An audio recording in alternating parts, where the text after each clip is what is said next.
24-hour News 8's Ken Kolker has been on top of this story for 14 years. Ken, this is an unusual case. As mentioned, one of the very few death penalty cases here in Michigan. Let's talk about 1997, when all of this came to light.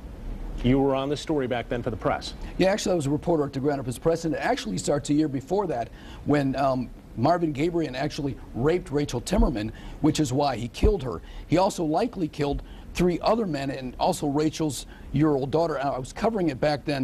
You know, I worked at the Grand Rapids Press, and I was one of many reporters who watched police divers looking for Rachel's daughter in the same lake where Rachel was found. And that lake was on federal property, which is why he got the federal death penalty in the first place.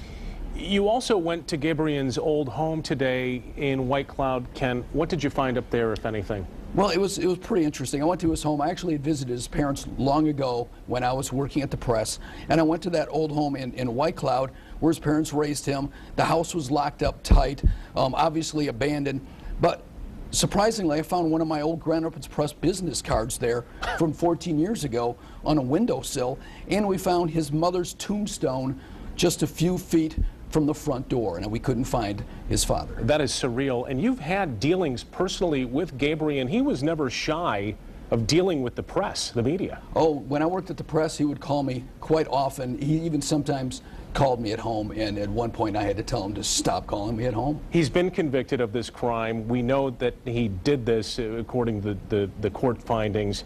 It's the death penalty that's coming into question here. In your dealings with Gabrion, what was your takeaway about his mental state?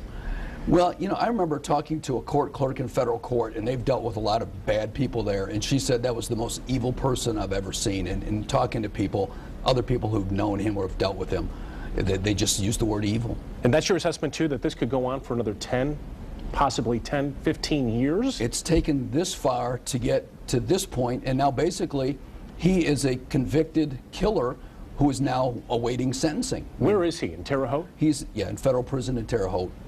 How old is he now? Basically death row.